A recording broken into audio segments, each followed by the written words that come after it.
We are camping in southeastern Illinois at an area called Garden of the Gods. They have a couple hiking trails here, so we're gonna go check those out.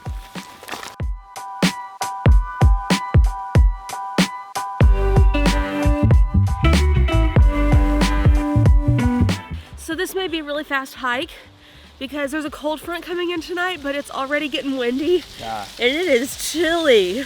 We're walking to the trailhead right now. Haven't even started, we're both freezing. Okay, the first trail we're doing is called the Observation Trail, and it is a 1/4 mile long. You're gonna have to take your horse back to the van. Oh, okay. Yeah.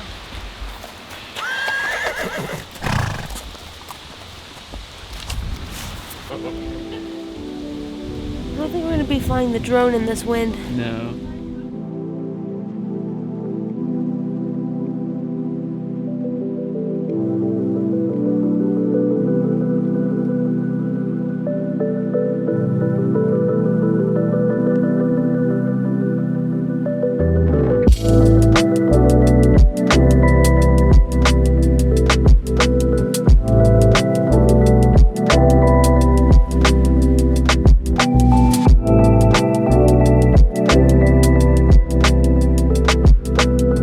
Everything the light touches is yours. Are you coming up here? No, Why not? that's too scary. TJ, sit on your butt and scoot down. Wait, No. how did you get over here? I walked. Okay, well then, can you walk over there? Here I come. Here you come. That was very anticlimactic. Made it. There's a lot more over there. We should go over there.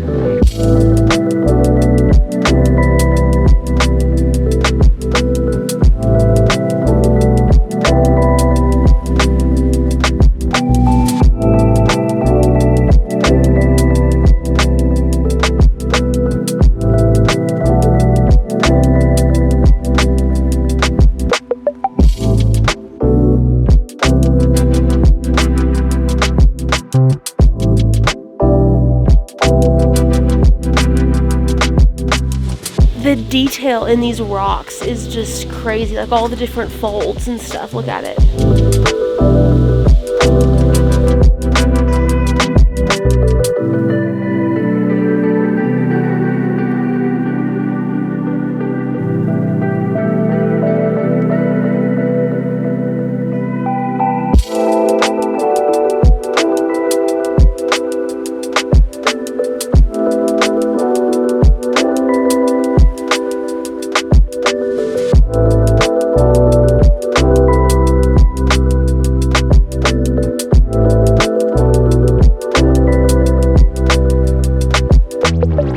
This is our first hike since the Manitou Springs incline, and it's so nice to be back out here.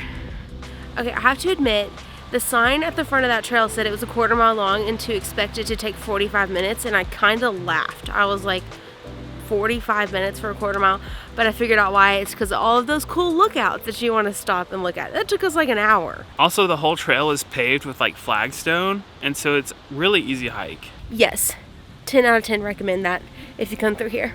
All right, the next trail we're doing is the Indian Point Trail, which is 1.7 miles down and back. Here we go.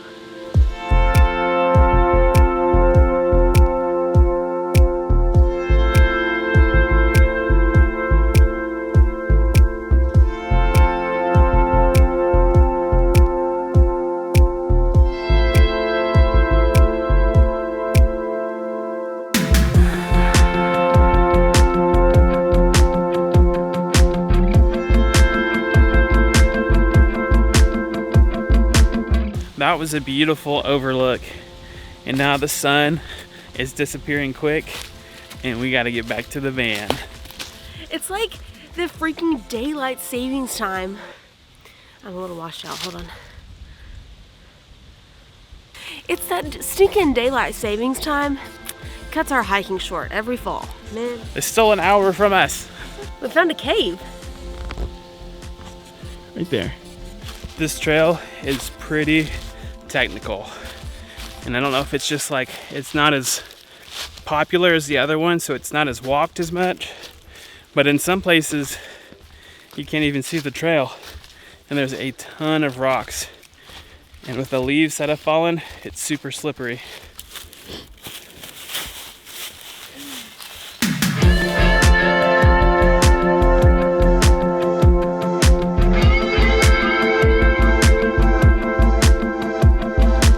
Another hike in the books. Made it back to the parking lot. Now we've got a short hike back to the van, and it's getting dark. It is. But all right. That's usually how it goes on our hikes if you've been watching our channel, so what's new? Yeah, very accurate. Okay, well, we will see you guys tomorrow with a few more things before we leave Illinois. See ya.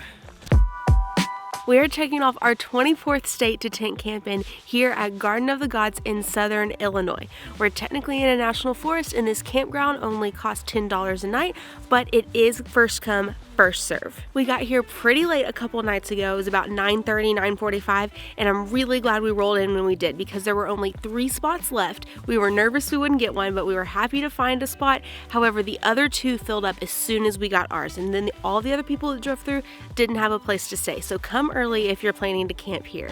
One of our favorite things about this campground is that it is within walking distance of the 2 trails that we hiked. There are no water or electric hookups, so it's perfect for tent camping. There is well water and there are bathrooms, but they are vault toilets. No showers.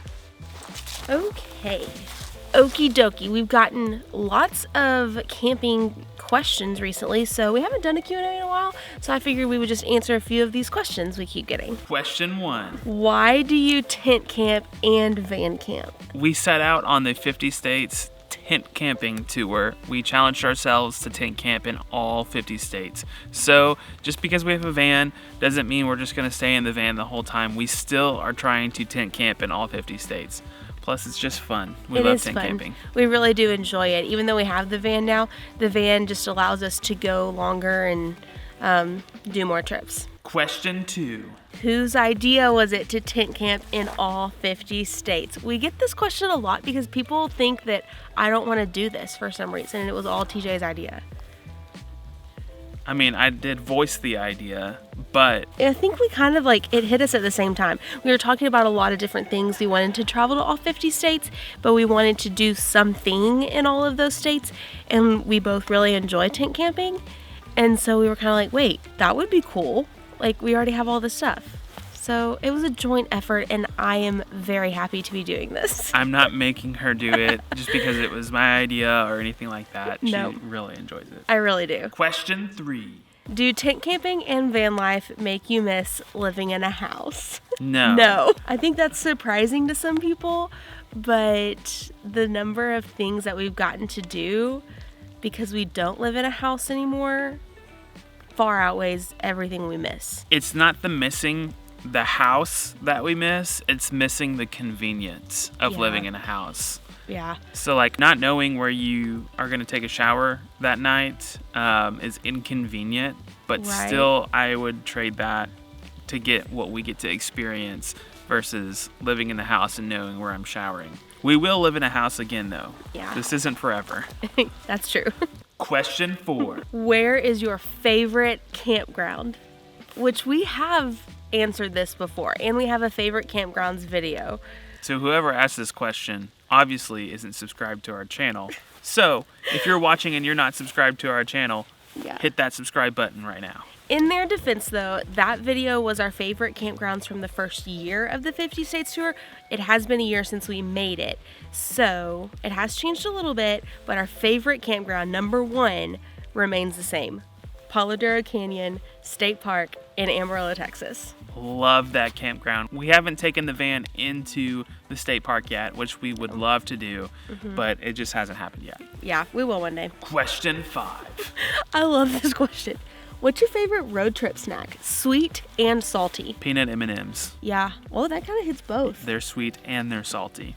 Okay, my favorite is either jalapeno or regular kettle chips for salty, and usually Laffy Taffy for sweet. I also like Cool Ranch Doritos, but I'm kind of on the fence on those since they're biochemically engineered. Yeah, we've been learning a lot about food. But so are peanut M&Ms. All of those things we just mentioned might be things we never eat again. That's right. Because There's a lot of gross stuff in the food we eat. But it's important to, like, when you live in the van, not treat going to the next place like a road trip, because while we are on a road trip, it could get super expensive and unhealthy for us to stop and get snacks everywhere we go and constantly be snacking when we're driving. Yeah. It's a work in progress. Question 6. This question is awesome. It's kind of solved by our van, but if you didn't have a van, where do you go to the bathroom if you're at a campground that doesn't have a bathroom? There's bathrooms all over the place here. So we have kind of briefly discussed this in another video, but obviously if you use the restroom outdoors, you just need to be safe about it, like go away from your campsite so that doesn't attract animals.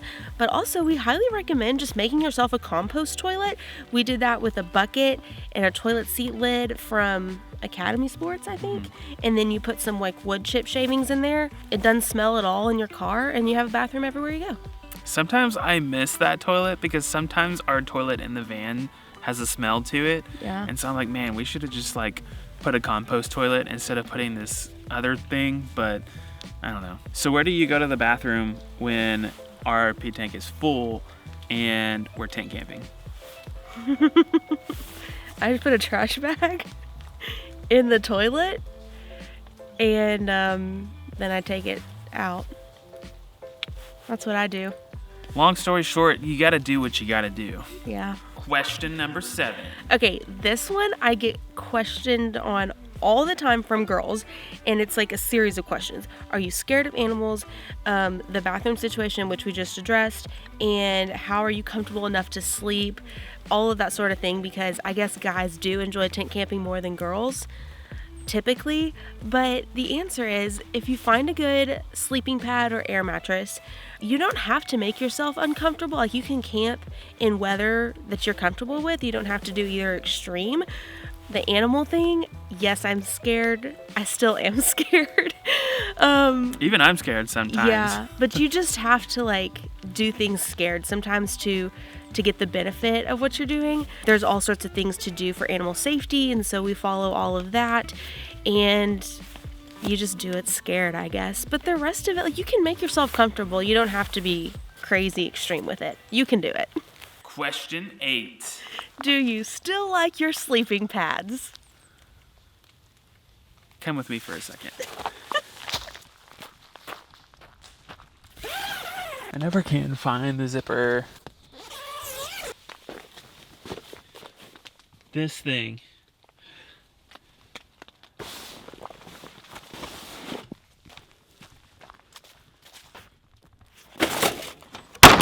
All right, while it was aggravating that thing went flat, we've had that mattress since we started the 50 States tour, which is nuts. We haven't used it all the time, but we've had it for that long. And I'm super impressed that it has lasted longer than our REI Camp Dreamer, which was 8 times as expensive. So do with that information what you will, but it's time to get me a new sleeping pad or mattress or whatever it will be. So if you have suggestions, link them below in the comments. So yeah, can't recommend those anymore. Can't recommend those. Sorry. So while that was a great video for us, it's gotten lots of views. We have updated the description to let them know what happened with customer support and the product itself. Yeah, we had a few people comment on it, like, do you still like it? We also talked with another brand who manufactures a similar sleeping pad, and they did tell us that they're most likely manufactured in the same place. So we decided not to go with that brand either. So we're still kind of feeling it out, finding a sleeping pad that is comfortable, but is portable at the same time. Hey. MK's been using this thing, which we also got at Walmart. It's almost the same thing as the thing that I had, except for it's 14 inches instead of 8 inches, and it has a built-in pump, which is pretty sweet. But how has it been so far? Oh, I love this air mattress. It's great. It'll probably be really cold when the temps drop, but the only downside is that it is harder to get the air out of it. But it's very easy to blow up because of the built-in pump. It's coming out, it's just slower. Your valve isn't open. Yeah, it is. No, it's not. There's another one? Now do it. That's so awesome. It comes out so easily. So fast. The Walmart air mattress is not ideal for warmth.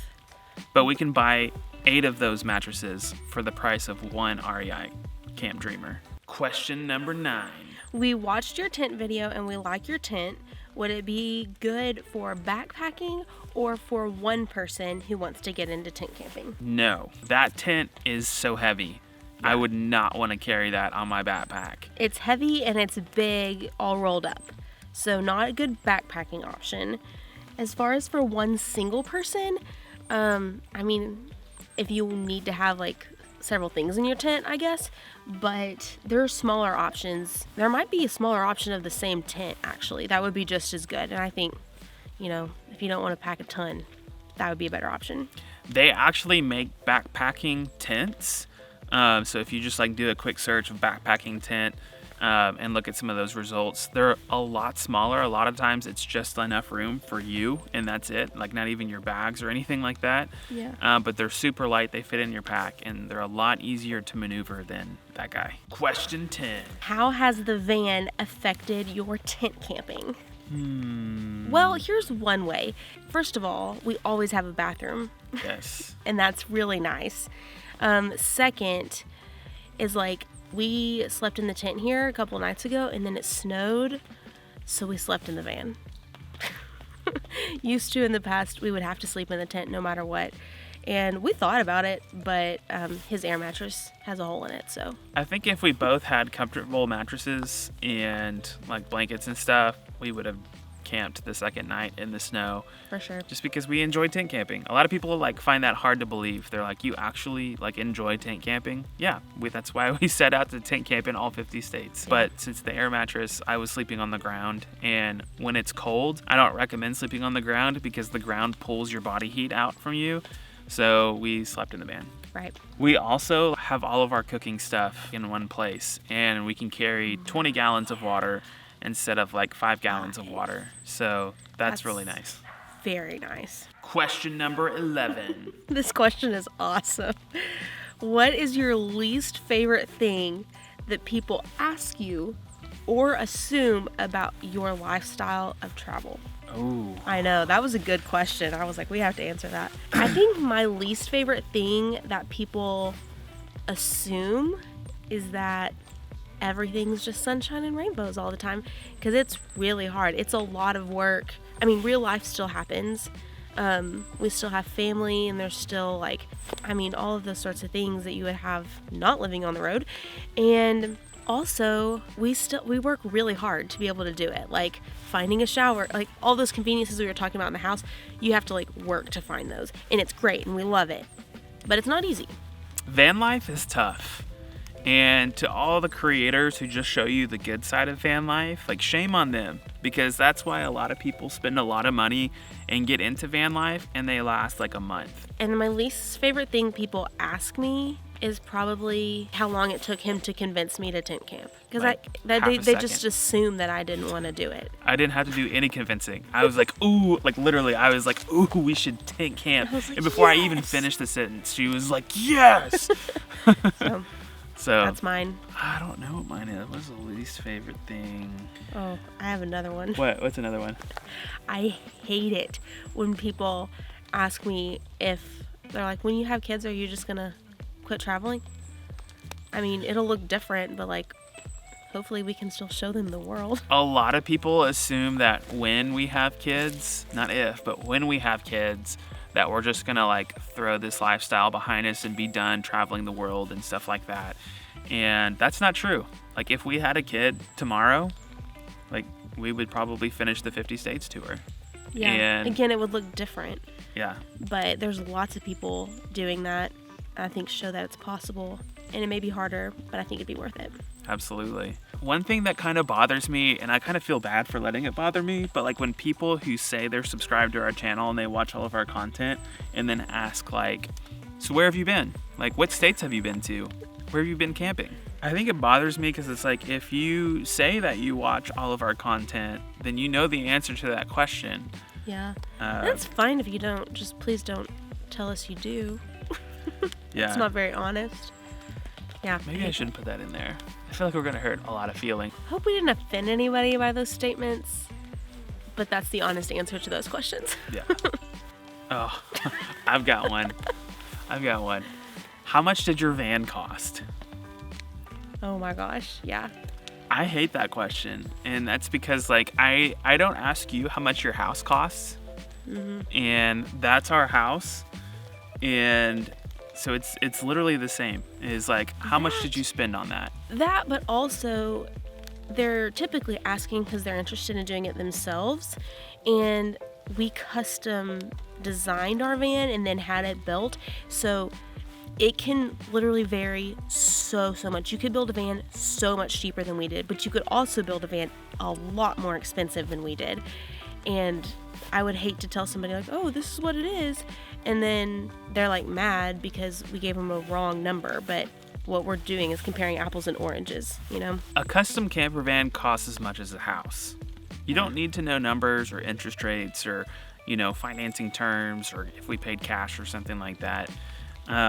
It costs as much as a house. So if you're thinking about doing van life, just understand that you're going to spend about what you spend on your house on your van. And I should just say in that statement, that's true for us in the housing market where we live in Arkansas. That might not be true in California, but in general terms. You can do van life without spending that much money. But you're looking at buying a used van and probably doing the conversions yourself, which if you have the capability to do that, great for you. Do it. We didn't have the skill or time to do that, so we just hired somebody else, which cost money. Right. Well, those are the questions we keep getting asked over and over again recently, but if you have any more, we love answering them. You can comment on any of our YouTube videos, Instagram, Facebook posts. You can send us messages or emails. We do try to respond to them individually, but those questions we keep seeing reoccurring that we'll answer in a video sometime. And just because we said we didn't like it, when you asked a certain question doesn't mean that there's dumb questions. No. Or don't feel like, I feel like contradictive now. Like, don't feel like you're going to get on our nerves by asking us questions. Like, we'll still answer the questions. We love questions. There's just certain questions that are just kind of like, how do I answer that? Yeah, absolutely. All right, well, this is our last little bit here in our 24th state, and we are headed now to state 25. We're headed to Indiana. We'll see you there.